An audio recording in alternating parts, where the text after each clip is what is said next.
고린도전서 15장. 성도 여러분, 내가 여러분에게 전파한 복음에 대해 여러분에게 알려드리고자 합니다. 여러분이 받아 그 안에 굳게 선 복음 말입니다. 내가 여러분에게 전파한 말씀을 굳게 붙들고 헛되이 믿지 않으면 여러분은 이 복음으로 구원을 얻습니다. 내가 받은 가장 중요한 것을 여러분에게 전해주었습니다. 그리스도께서 성경에 기록된 대로 우리 죄를 위해 죽으신 것과 장사 지낸 바 되었다가 성경에 기록된 대로 3일 만에 다시 살아나셨다는 것과 그리고는 베드로에게 나타나시고 그 후에 12제자에게 나타나시고 그 후에 한 번에 500명이 넘는 사람들에게도 나타나셨다는 사실입니다.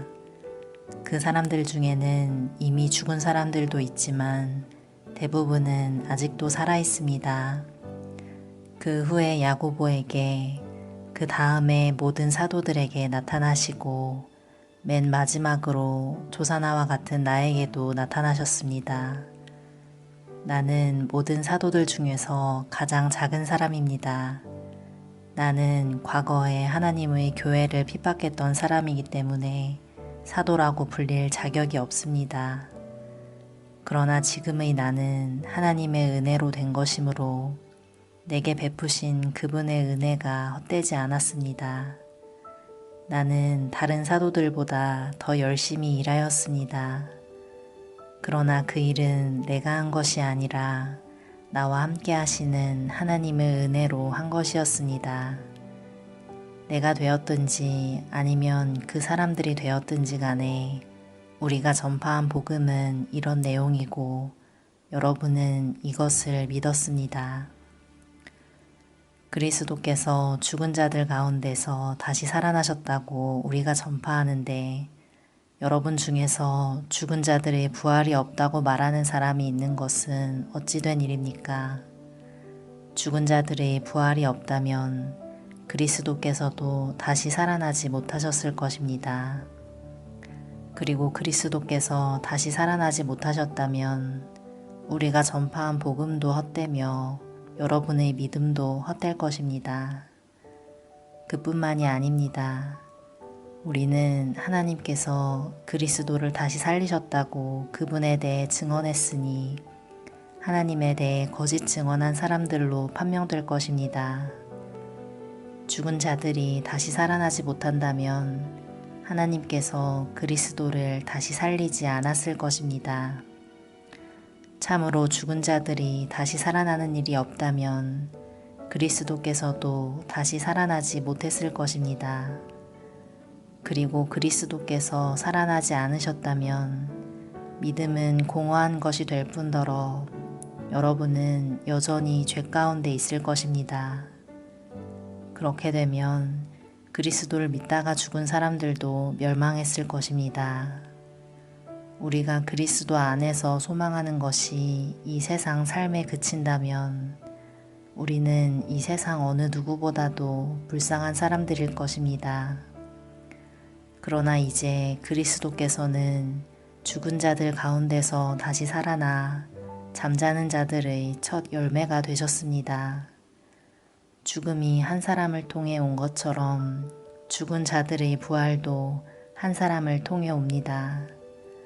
아담 안에서 모든 사람이 죽은 것 같이 그리스도 안에서 모든 사람이 생명을 얻게 될 것입니다. 하지만 각각 차례가 있습니다.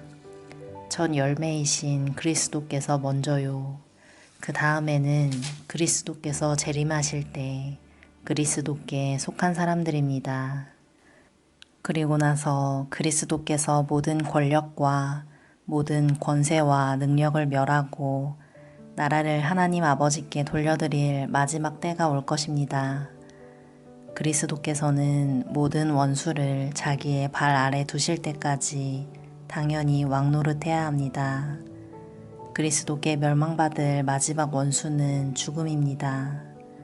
성경에 하나님께서 모든 것을 그분의 발 아래 복종시키셨다 라고 기록되어 있습니다. 여기서 모든 것을 그분의 발 아래 복종시킨다고 할 때는 모든 것을 그리스도 아래 두신 하나님 자신은 그 안에 포함되지 않는다는 것이 분명합니다. 하나님께서 모든 것을 하나님의 아들 아래 복종시키실 때에는 아들 자신도 모든 것을 자기 아래 두신 아버지께 복종할 것입니다. 그리하여 하나님께서 우주의 주님으로서 만물을 지배하실 것입니다. 죽은 자들이 다시 살아나는 일이 없다면 죽은 자들을 위해 대리로 세례를 받는 사람들은 왜 세례를 받는 것입니까?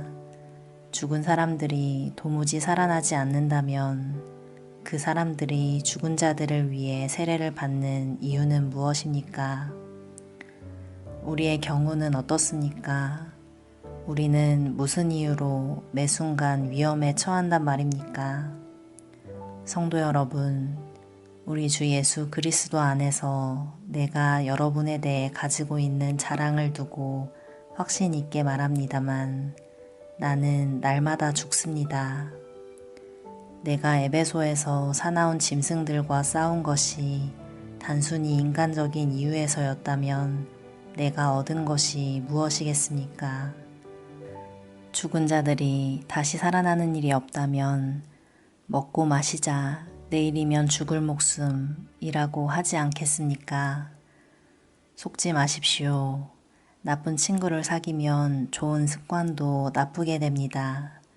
정신을 똑바로 차리고 죄짓지 마십시오. 여러분 중에 하나님에 대해 무지한 사람들이 덜어 있어서 여러분이 부끄러운 줄을 알라고 이 말을 하는 것입니다. 그러나 죽은 자들이 어떻게 다시 살아나며 또 그들은 어떤 몸으로 나오게 되느냐 라고 묻는 사람들이 있을 것입니다. 참으로 어리석습니다. 여러분이 뿌리는 씨는 죽지 않으면 살아나지 못합니다. 여러분이 뿌리는 것은 다 자란 몸이 아니라 밀이든 그 밖에 다른 곡식이든 단지 그 씨일 뿐입니다. 그러나 하나님께서는 그분의 계획대로 뿌린 것에 몸을 주시며 씨앗 하나하나에 각각 알맞는 몸을 주십니다. 모든 육체가 똑같지는 않습니다. 사람의 육체가 있고 동물의 육체가 있으며 새의 육체가 있고 물고기의 육체가 있습니다. 또한 하늘에 속한 몸만 있는 것이 아니라 땅에 속한 몸도 있습니다. 그러나 하늘에 속한 영광과 땅에 속한 영광이 각각 다릅니다. 해와 달과 별의 영광이 각각 다르고 별들 사이에서도 그 영광은 각기 다릅니다. 죽은 자들의 부활도 이와 같습니다. 썩을 몸을 심지만 썩지 않을 몸으로 다시 살아납니다. 비천한 몸을 심지만 영광스러운 몸으로 다시 살아납니다. 또한 약한 몸을 심지만 능력 있는 몸으로 다시 살아납니다. 자연적인 몸을 심지만 영적인 몸으로 다시 살아납니다. 자연적인 몸이 존재한다면 영적인 몸도 존재합니다. 성경에 첫 사람 아담이 살아있는 존재가 되었다고 기록된 것처럼 마지막 아담은 생명을 주는 영이 되었습니다. 그러나 신령한 몸이 먼저 있었던 것은 아닙니다. 자연적인 몸이 먼저 있었고 그 후에 신령한 몸이 왔습니다. 첫 사람은 땅의 흙에서 나왔고 둘째 사람은 하늘에서 났습니다. 땅에 속한 사람들은 땅에 속한 그 사람과 같고 하늘에 속한 사람들은 하늘에 속한 그분과 같습니다. 우리가 땅에 속한 사람의 형상을 지니고 있는 것처럼 하늘에 속한 분의 형상을 지니게 될 것입니다. 성도 여러분, 내가 분명히 선언하거니와 육체와 피는 하나님의 나라를 상속받을 수 없으며 썩는 것은 썩지 아니하는 것을 상속받을 수 없습니다. 내가 여러분에게 비밀을 알려드리겠습니다. 우리는 다 잠잘 것이 아니라 변화될 것입니다. 마지막 나팔 소리가 울릴 때 눈 깜짝할 사이에 죽은 자들이 썩지 않을 몸으로 다시 살아나며 우리는 변화될 것입니다. 썩을 몸은 반드시 썩지 않을 몸을 입어야 하며 죽을 몸은 죽지 않을 몸을 입어야 합니다. 썩을 몸이 썩지 않을 몸을 입고 죽을 몸이 죽지 않을 몸을 입게 되면 승리가 죽음을 삼켜버렸다고 기록된 말씀이 사실로 드러나게 될 것입니다. 죽음아, 너희 승리가 어디 있느냐? 죽음아, 너희 찌르는 것이 어디 있느냐? 죽음이 찌르는 것은 죄이며 죄의 힘은 율법입니다. 그러나 우리 주 예수 그리스도를 통해 우리에게 승리를 주시는 하나님께 감사합니다.